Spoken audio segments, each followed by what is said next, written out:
If we think back to monarchs of the past, you know, war is absolutely central to their identity.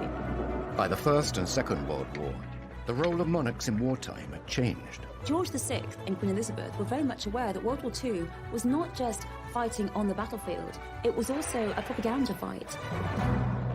Tonight, how the Second World War redefined our royal family. We hear how the King and Queen Mother barely escaped with their lives during the Blitz. At 11 o'clock in the morning, a German bomber appeared from nowhere, flew over Admiralty Arch and down the Mall, straight into the palace, and dropped a series of bombs on the palace, one of which very nearly killed the King. How the royal family were just like the rest of us during the Second World War and got stuck into the war effort. This is the Queen with grease on her. I mean, this isn't just her with white gloves on, opening, you know, hospitals. The Queen Mother famously said, you know, we have sparking plugs for breakfast. For the first time, we hear previously unheard recordings from one of the royal family's secret World War II Army protection officers. It was so top secret that we couldn't talk to anybody, couldn't be seen by anybody. And the new relationship that blossomed between the royal family and the British public. From the low point of the abdication, when they'd been called for a republic, here we are just 4 years later, and the King has somehow come to represent the whole spirit of the country, that resilience, that fighting spirit, that we can do it.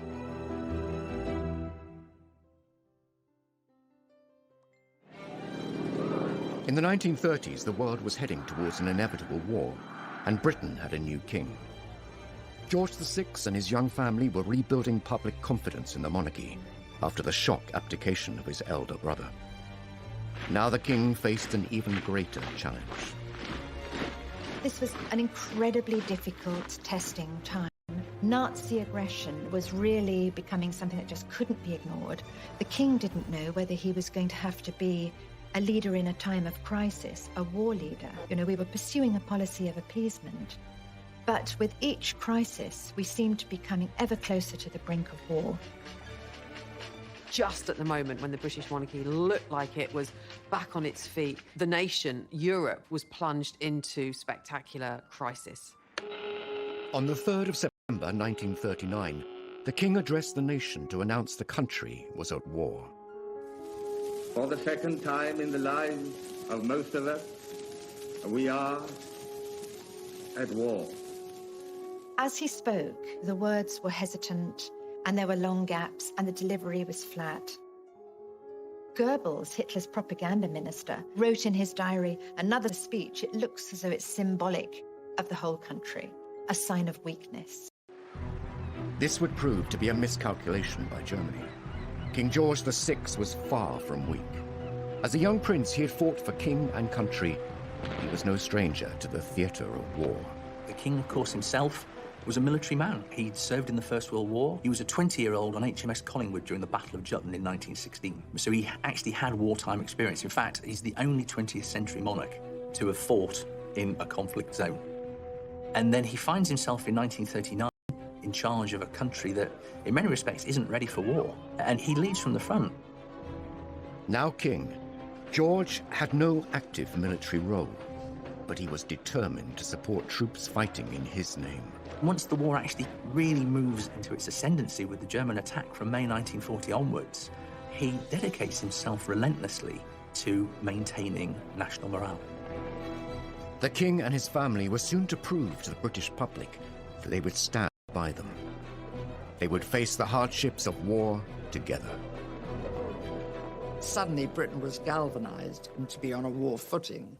And what was very, very impressive at the time is that the King and the Queen stayed. Many aristocrats in Britain fled when they heard that war was imminent, and they said to the King and Queen, you should go to Canada, where you'll be completely safe. And they said no. The Queen made an announcement that children won't go without me. I won't leave the King, and the King would never leave under any circumstances. The royal family embarked upon their own mission to raise the morale of the troops and of the public. They visited factories, they visited munitions, they visited troops all over the country. By all reports, the days that followed, productivity rates went up. There was a real sense that they galvanised people and given them a sort of new sense of vigour. Sequel to the Big Blitz, the visit of Their Majesties the King and Queen to districts in East London which suffered very severely. George VI and Queen Elizabeth were very much aware that World War II was not just fighting on the battlefield, it was also a propaganda fight. When they went around these bomb sites, people were just amazed. There was the Queen in all her jewellery and her furs, and on one occasion, there was a little dog who was half buried under rubble, and the dog was absolutely terrified, and no one could get it out. And the Queen knelt down, and she coaxed that little dog out of the hole. I mean, then there was cheers from all the crowd, and it's just little things like... Was not the only focus for the Luftwaffe. Coventry in the West Midlands had suffered a number of small attacks. On the evening of the 14th of November 1940, 500 German bombers flew over the city, dropping their bombs. The city, having been mercilessly bombed throughout a whole night without regard to military targets, now presents a grim appearance of devastation. Hundreds of civilians lost their lives. I mean, it was more intense bombing than anyone had yet experienced. In fact, Goebbels introduced a new word in the lexicon of horror to Coventrate, because 500 tons of high explosive bombs were dropped in one night. The city was just ablaze. It was a torch. You could see it 100 miles away. Nearly 600 people killed, and he was there immediately after to visit what was left. And apparently there's a story that these dazed, blitzed people who sort of had been bombed only a short time before all broke out into singing the national anthem. And remarkable man. The royal family's decision to remain in Britain meant that they were a direct target for the Third Reich. Though they were heavily guarded, George VI was keen to make sure that they could protect themselves, if need be. The king insisted that everybody be trained in how to fire pistols and rifles. Both he and Queen Elizabeth trained every day by all accounts. The Queen Mother, Queen Elizabeth, she used to practice by shooting rats and was very proficient at targeting rats. She was not just this kind of like passive, wife of the monarch. She was there going, I might not be on the front line, but if you guys come into my back garden, I'm going to be ready for you. So there was a real sense of her being this kind of domestic warrior, and no one wanted to mess with her. Not for nothing did Hitler describe her as the most dangerous woman in Europe.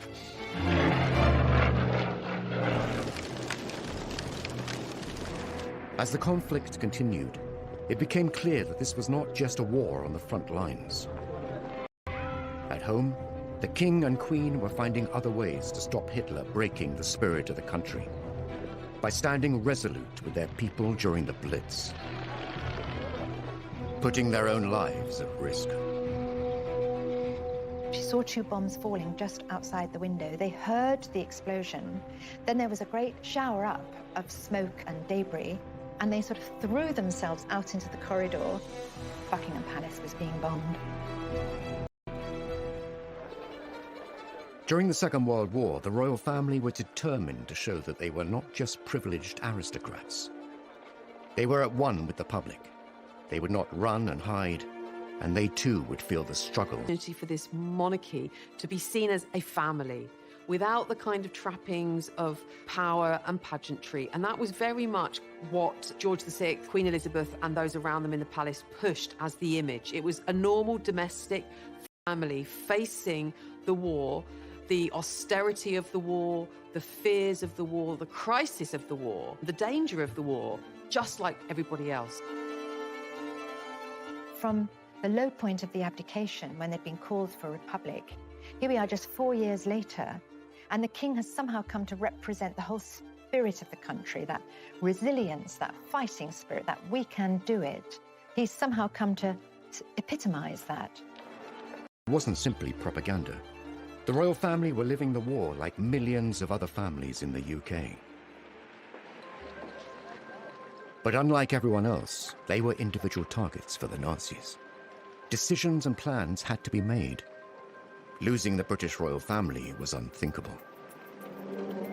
In May of 1940, there's a sudden realization that Britain's security is actually now under threat. And this is when, for the first time, you have this idea of evacuating the monarchy away from to the area which potentially would be the safest if there was a German attack.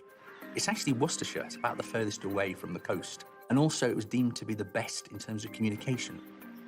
And with that, a force would be specifically created in secret, and their role was to, in the event of an invasion, protect the royal family, to move them out of London to one of these other safe places. Formed in the summer of 1940, this group had access to anything that they needed. The King and Queen were supposed to have a little suitcase packed and ready at all times to go.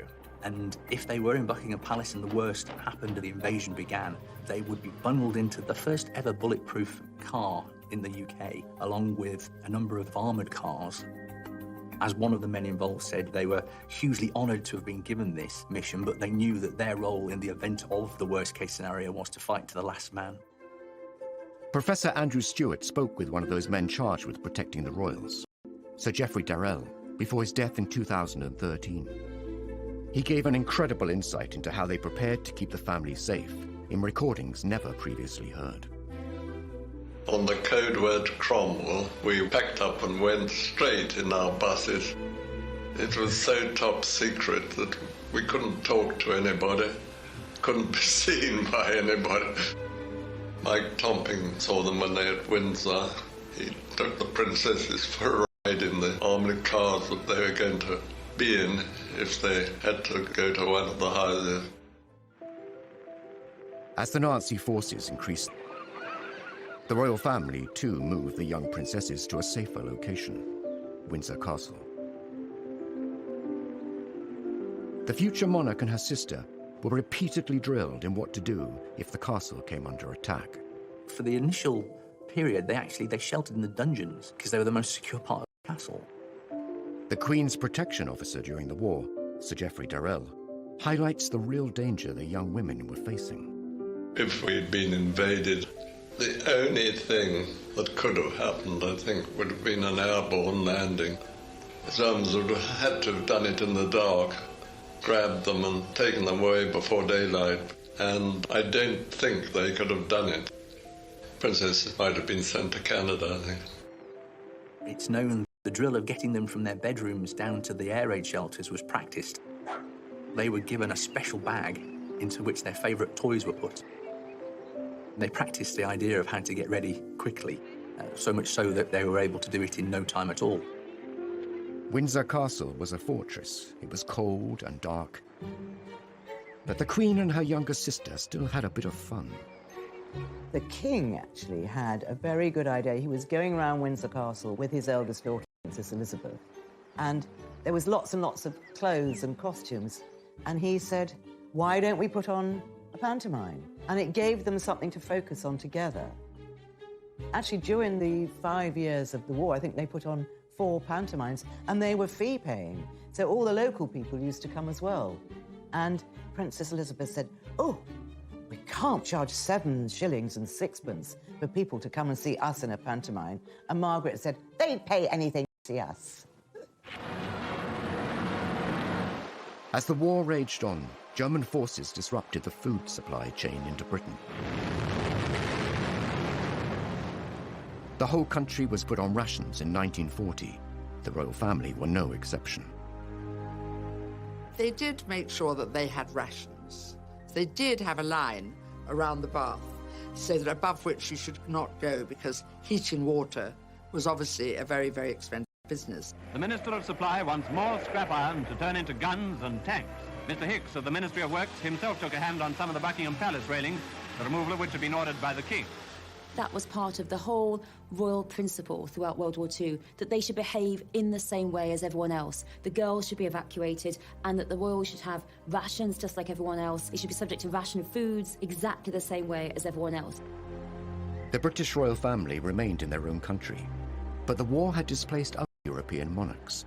The King and Queen Mother hosted the royal refugees. And the king used to say, don't worry, I've got lots of socks, I've got lots of clothes, I'll kick you out.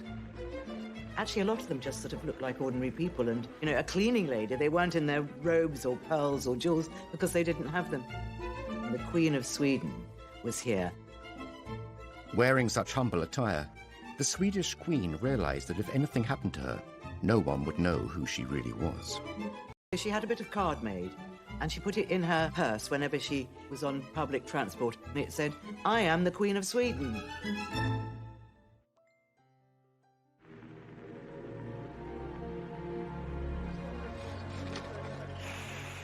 Families across the country were facing the loss of loved ones. Over 450,000 British lives were taken in the war. While the senior royals were not in active service, the King's brother, Prince George, the Duke of Kent, was serving in the RAF. He was tragically killed in a plane crash while on duty.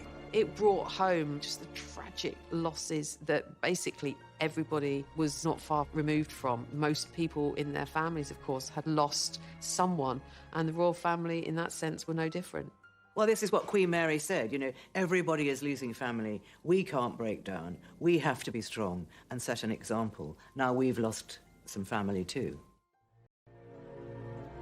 So many people had lost husbands, sons, brothers.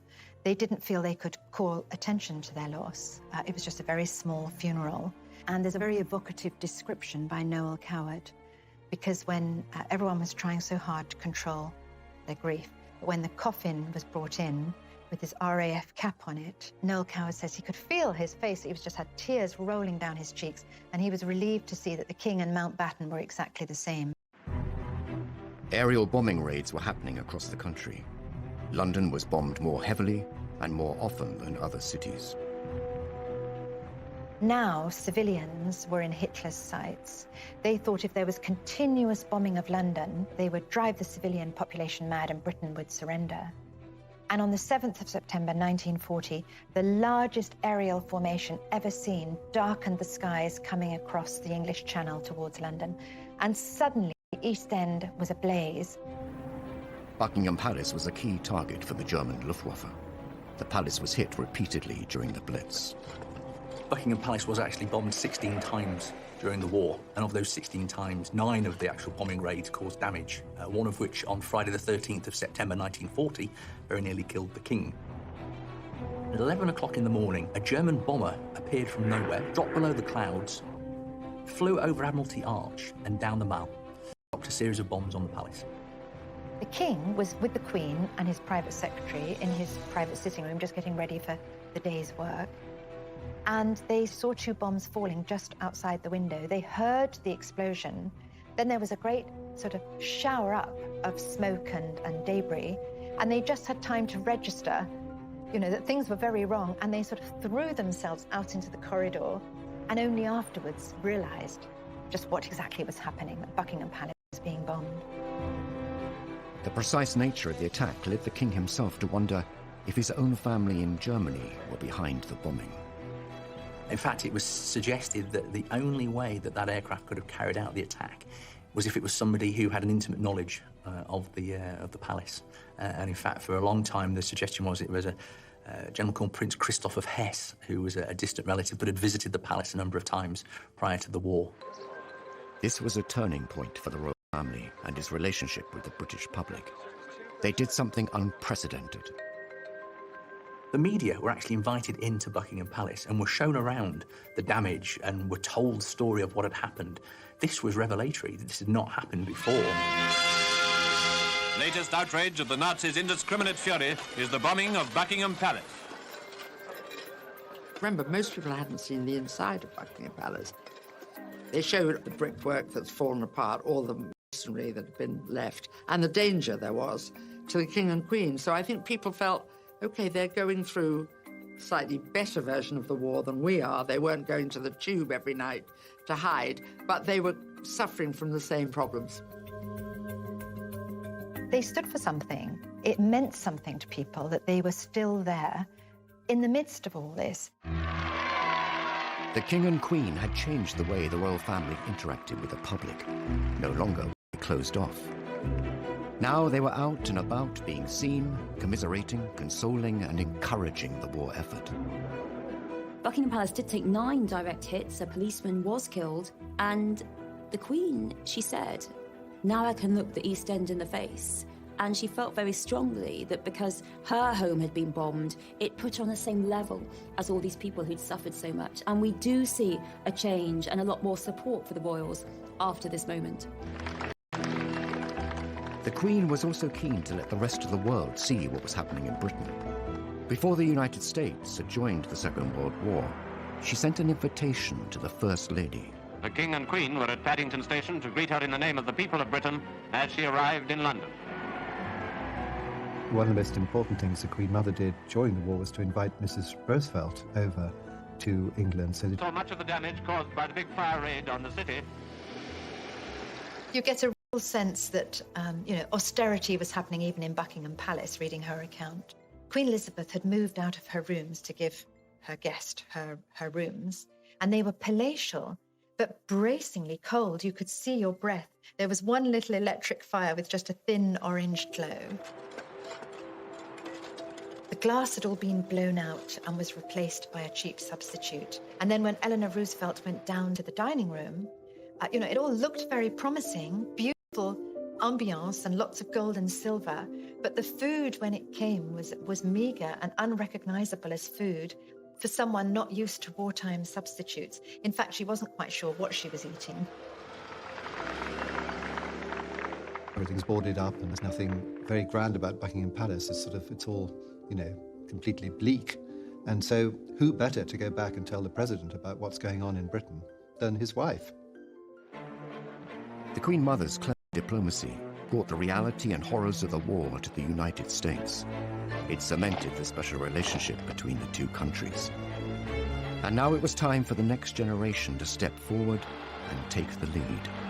Every Allied newspaper had a picture of the future Queen and her spanner and her ambulance.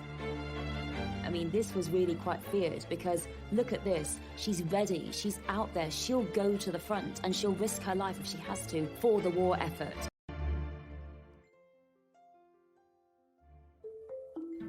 Historically, kings and queens were conquerors, bringing back the spoils of war. Monarchs like Henry IV and George II were seen on the front line.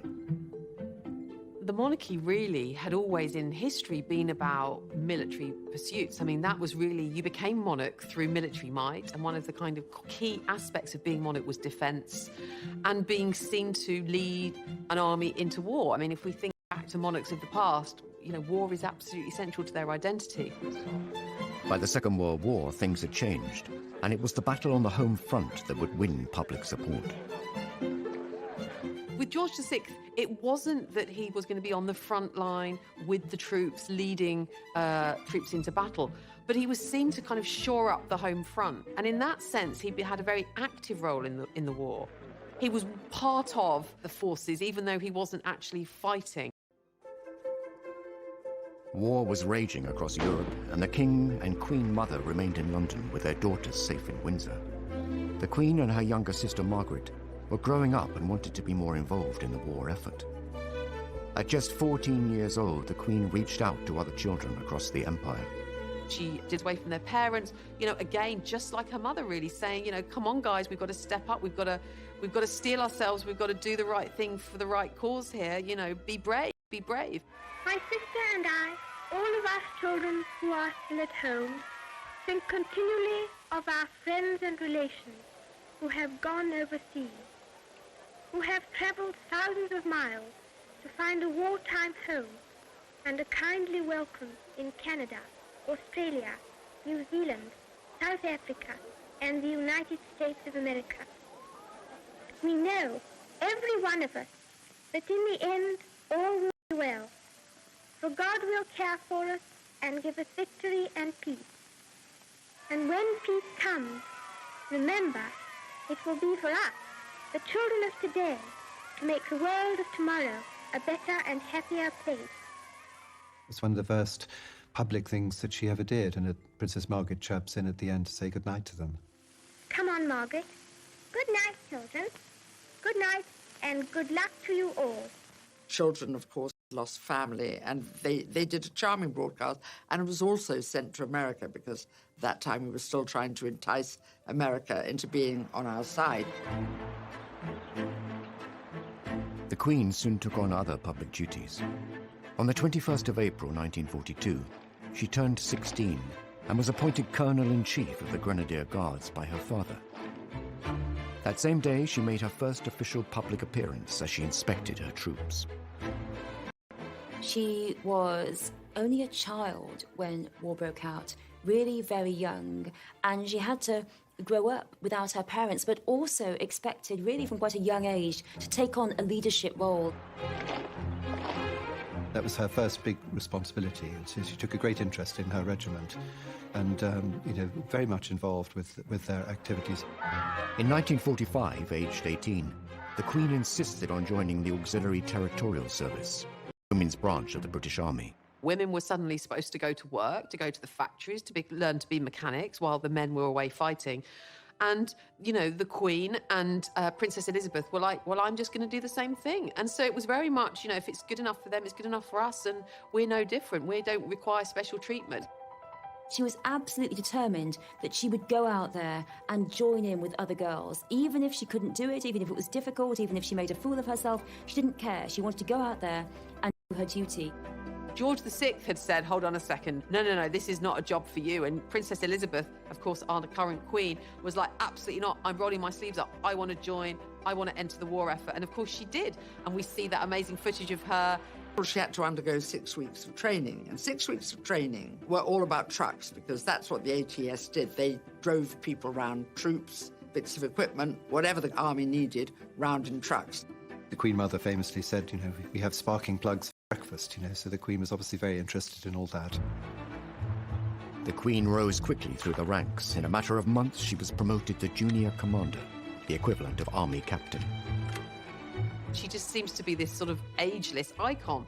But when you look at her role in the war, she was this attractive woman, but a kind of active woman who was dressed in khakis, who was dressed in overalls.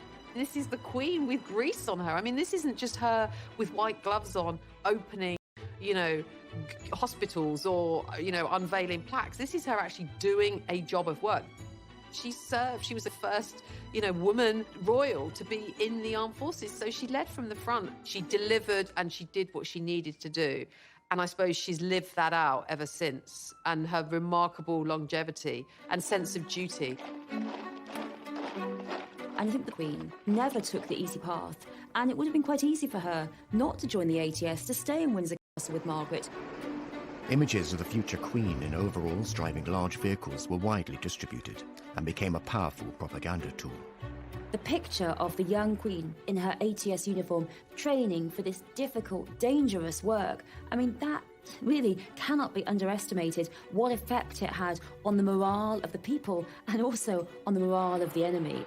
The fact that the future Queen was not protected, not wrapped in cotton wool, that she'd suffered bombings, that she'd been through it all, and now here she was training to go out on the front.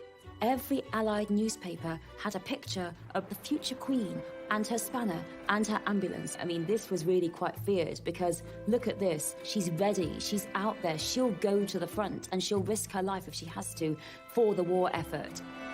She's always said she had a very happy time meeting other girls who'd volunteered and worked for the ATS. And in a strange way, a lot of people of that age say some of their happiest moments were in the war, when suddenly urgency and being useful were very important, whereas before women, not many had worked, many were just sitting around waiting to do something. But she qualified and drove her lorry into London. She'd learnt to strip down an engine, she'd learnt to change a wheel, she'd learnt to drive a heavy lorry and how to load it. And she proudly drove into London. Apparently she went round Piccadilly Circus twice. Wasn't sure how the roundabout worked. It wasn't all work and duty for the Queen. Romance was blossoming. Her future husband was on the front line serving. Philip of Greece, when she was 13 and he was 18 at Dartmouth Naval College, he was a top cadet, he was going off to war, and he was absolutely charming to her. She records that they went for tea on the Royal Yacht, because of course they're related, and after tea the Royal Yacht sailed away, and all the cadets followed in their boats, but Prince Philip was the last one to turn back, and the king had to actually command him to go.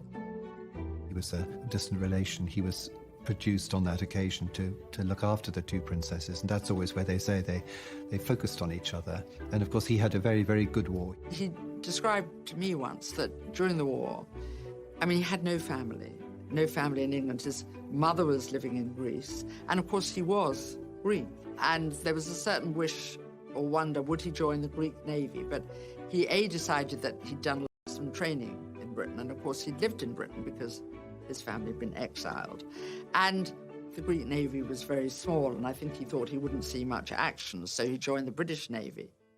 He kept in touch with Queen Elizabeth during that time. In fact, she had a photograph of a naval officer with a beard on her table, and that was Prince Philip. He had a beard in those days, but I don't think it fooled anybody, but he was slightly disguised, I suppose. The war creates and cements the romance between Philip and Elizabeth. They don't see each other much, but they think about each other a lot. In July 1942, while second in command of HMS Wallace, Philip made history when he devised a plan that would save all on board. He was to become a war hero. Philip played a really immensely important role in the war in various ways, but perhaps no more so than the Allied invasion of Sicily, when there was a real danger that his ship was going to be bombed by the German Air Force. And so he came up with the idea of basically sending or throwing off the ship a raft and sort of lighting the raft and using that as a decoy and drawing the German bombers to that target whilst the warship moved away. And this was by the accounts, relatively recent accounts of those on the ship, said there's no doubt in the minds of many of those who served on that ship and who are alive today that, you know, Prince Philip's quick thinking saved the lives of the men on the ship and saved the warship. So he was, you know, quite the hero. The Second World War created many heroes, and the king would find a way to honor them all. None were more deserving than the people of Malta, where, despite personal risk, the king visited to express a nation's gratitude. Malta, that little island in the middle of the Mediterranean, was very strategically sited for airfields and harbours to support the North African War, and as a result, it had ended up being one of the most bombed places on earth, and its 250,000 people desperately hungry. And the king wanted to acknowledge their bravery and their valour. With the enemy just 60 miles away, the king arrived in Malta on the 20th of June 1943. There is this simply wonderful moment when finally he can get there.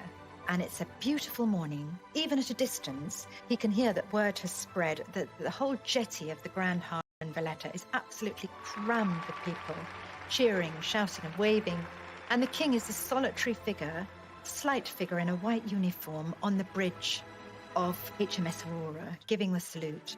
And as he approaches, the roar became tumultuous. People were so pleased. Here was their king.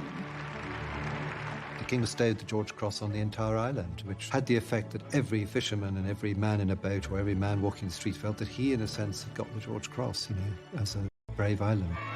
He wrote to his mother afterwards, entering that Grand Harbour of Valletta. It was a moment he would never forget. Finally, the tide of war was turning.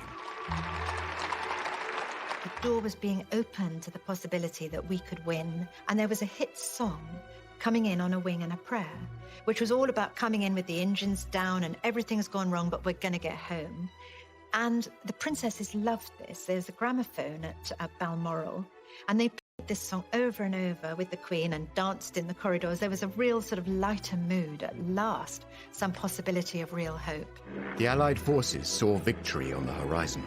Soon, the future Queen and her younger sister would enjoy a rare moment of anonymity, up close and personal with their subjects. The king, who was such a cautious man, he too was so happy. He said, yes, off you go. On the 8th of May 1945, after 6 long years, the Prime Minister announced that war had come to an end. The country woke up to the wonder of it all. VE Day, Victory Day, a day like no other, a day they had, been fighting for.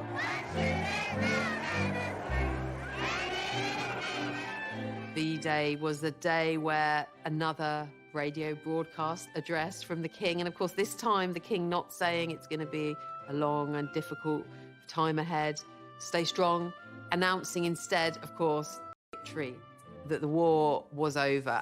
Germany, the enemy who drove all Europe into war, has been finally overcome. This led to huge outpourings of national jubilation and adulation for the royal family. And, in the sense that the royal family had been central during the war to the war effort, they were also central to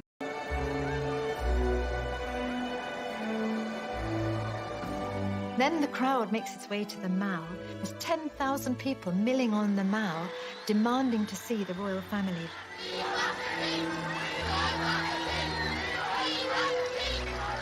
After years bound by the constraints of war, the future queen and her sister Margaret were desperate to get in amongst the celebrations. This day marked an amazing moment. There were crowds. Everyone rushed into the streets. It was this great moment.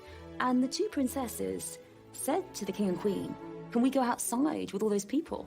And the king, who was such a cautious man, he too was so happy. He said, "Yes, off you go." And that seems unbelievable because it was absolute chaos outside. The young queen went out in her ATS uniform, and initially she'd pulled her cap down, but then she was told she couldn't go out with the uniform incorrect. She had to put it back up, and she was a bit concerned that people would recognize her. But everyone was so excited and so happy that they just didn't care. And the Queen actually spoke about this many years later. She talked about how marvellous it was. Everyone swept along in this tide of happiness and relief. And it's an amazing story that Margaret and Elizabeth, they go out there. They're out there in the crowds, these people rushing round, and they shout, "God save the King, God save the Queen," with everyone else.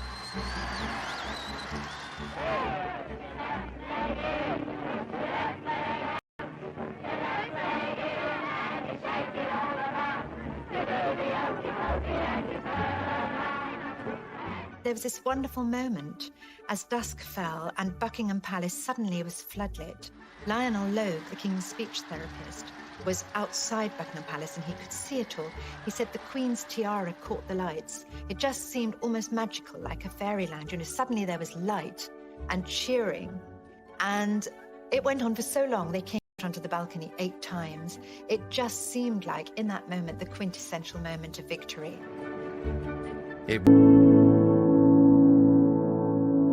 Experience. In fact, he's the only 20th century monarch to have fought in a conflict zone.